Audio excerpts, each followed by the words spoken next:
Baldur's Gate 3 came out almost a year ago now. Fate spins along as it should. And in all fairness, at this point everyone and their grandma has played it. And even my girlfriend, who is much more in love with a particular power washing game,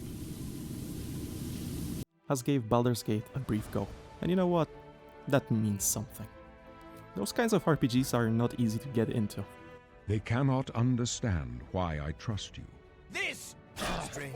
They are not your typical Skyrims or Oblivions, but rather they are some of the most spreadsheet hardcore number games. Yet all those years later, Baldur's Gate as a series yet again brought millions of new players to the isometric party-based story-rich turn-based fighty-talky genre. But there is a small, tiny little game that came out a bit before. A game, some say, more complex. Richer in numbers and systems than even our beloved Baldur's Gate 3. Go ahead, I'm listening. And I'm sure all hardcore fans will be like, oh, it's a big obvious RPG entry, how can you not know it?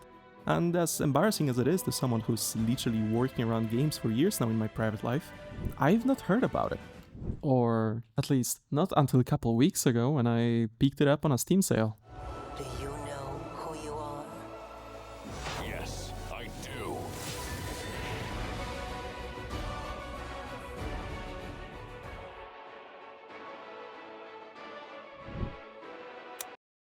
Okay, that's enough.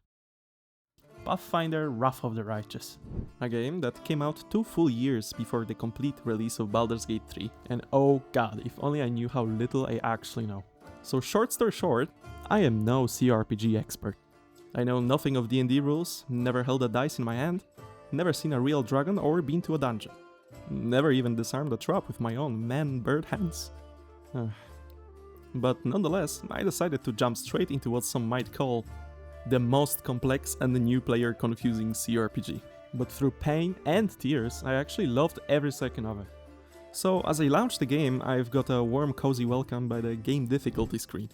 And holy shit, like there's so many options, this game does not play around.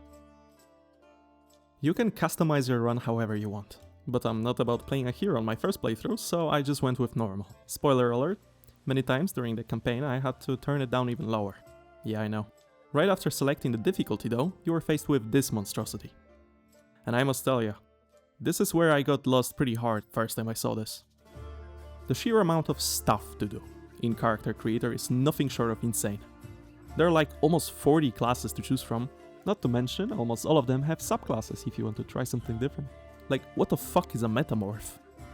You can of course go with the pre-made characters, but where's the fun in that? So naturally I went with the only class that sorta spoketh to me, a rogue with dual daggers, cause I'm basic like that, and it looked kinda cool. I also picked a cool art for the character, to match the edgy and dark backstory in my head, and went on.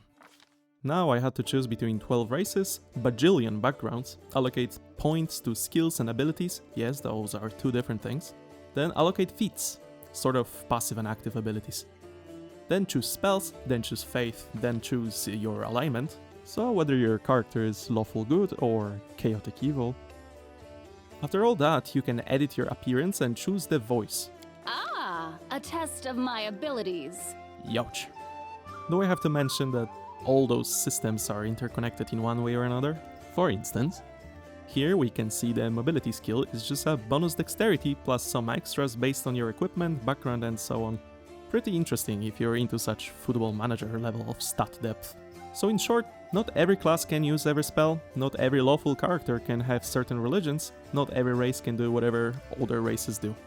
All of it is nicely packaged into a mixture of numbers, attributes and flavor text. So if you don't know what you're doing, and all of this feels too complicated already, you can pick the Use Recommended Builds option when creating a custom hero. That's what I did at first, until I was comfortable enough to experiment. I know, shameful, but I panicked the first time I saw all those stats. Try to read this shit in your first 15 minutes with the game. Bonus points if you're new to the genre. God, what did I get myself into? But now, behold the small world overview.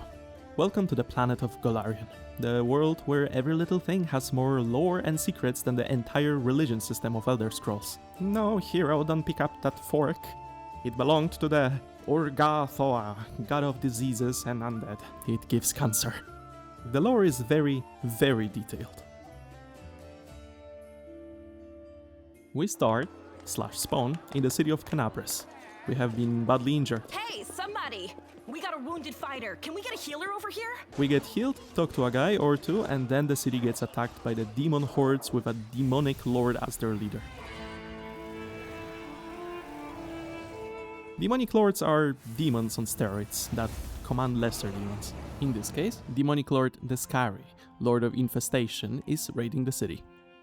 The world of Golarion, or more specifically the nation of Mendev, in which the game takes place, has been at war with the demons for a long time. A huge portal, from which those creatures enter our world, has opened 100 years ago. And since then, the races of Golarion have been in a literal crusade mode to close it. They've launched 4 of those crusades, more specifically, all of them to fail miserably. We are dropped in the game just at the beginning of the start of the 5th crusade, and not only to partake in it, but literally fucking lead it. This time frame is where, or rather when, the game is being played. But news first. This game is a reader, and not all the quests are voiced over. And actually, now that I think about it, most of the quests aren't. Are you picking up a side quest? Well, get ready to get 0 sound waves in your eardrums for a while. Not necessarily a deal breaker, and I can even imagine some people prefer it that way, but still, worth a mention. Though I do understand that with the amount of lines that there are in the game, it would be almost impossible to voice all of it. Music, though, is perfect.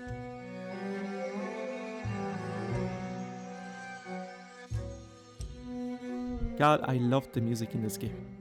From the menu OST, to the battle music, to the goofy pieces that play during silly quests. Nothing less than a perfectly composed, fitting soundtrack. But now the visuals. The game is pretty, but that's about it.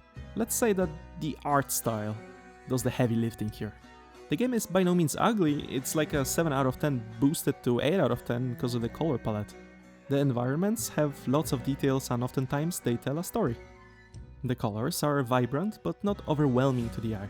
For instance, a dungeon can be dark and creepy but with a strategically placed interesting colors here and there.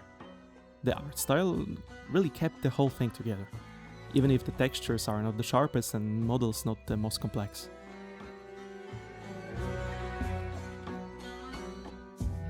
Well, let's say the gameplay is the thing separating boys from men here. God damn it, I did not know what I'm doing for the first 50% of the game. But that's not because Pathfinder does something remarkably different, it's because of its complexity. In this game, stat rolls have stat rolls. I do not know much about rule sets and all that, but from what I could tell, and from various guides I had to watch to even begin to understand, Pathfinder is just a slightly more hardcore and math-heavy D&D. Building your character is hard. If you don't know the game well, interconnected systems are a mystery. Unless you go out of your way to learn about them, either willingly or by getting smashed by some random boss in some random dungeon.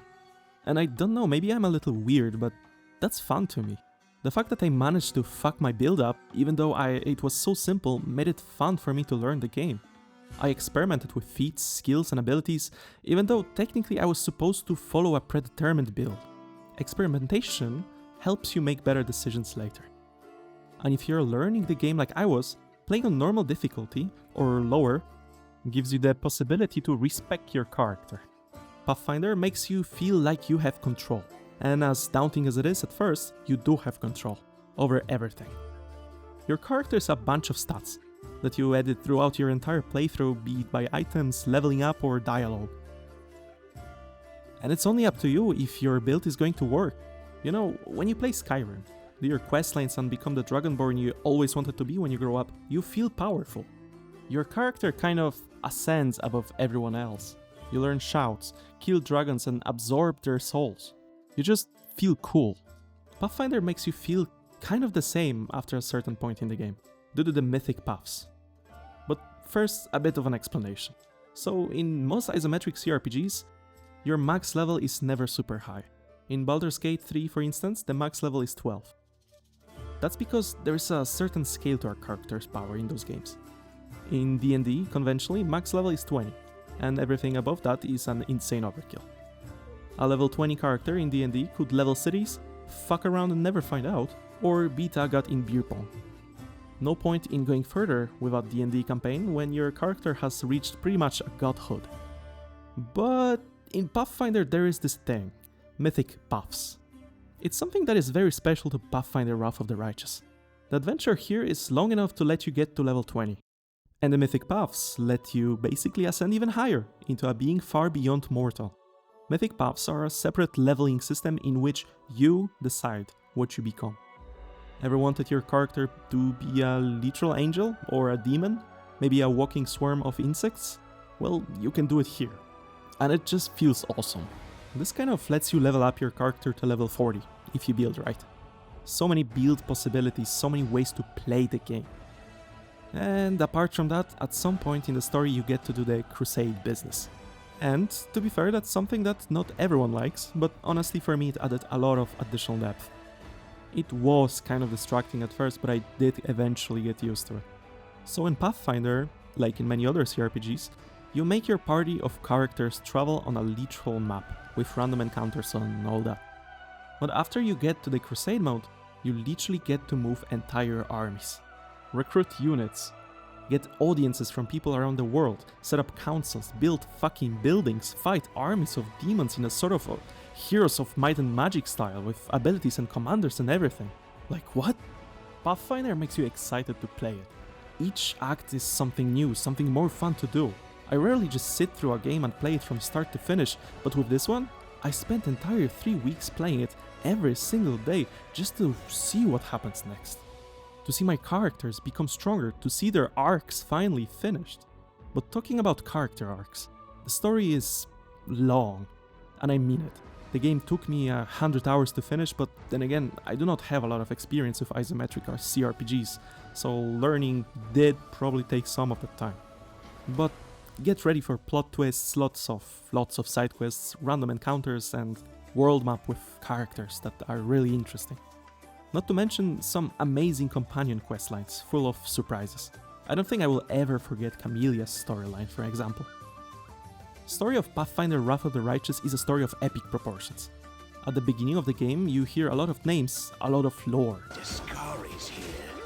Iomade, I beseech you. Canabres has lost the protection of Terendelev and of the Wardstone too, looks like. Playing regular RPGs taught me that lore is lore and gameplay is gameplay, but in Pathfinder, the line is really blurry.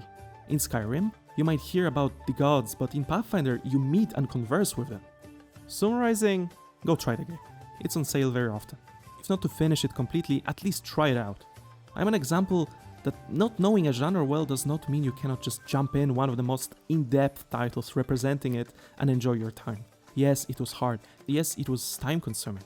But above all, it was rewarding and memorable. I feel like I can now play cRPGs with a new understanding. Not to mention, I think I will play it again and do a neutral good playthrough. And yes, I played the game for the first time as an evil character. Being rude to NPCs usually makes me feel bad, and I wanted to get over it finally. And I did. Goodbye.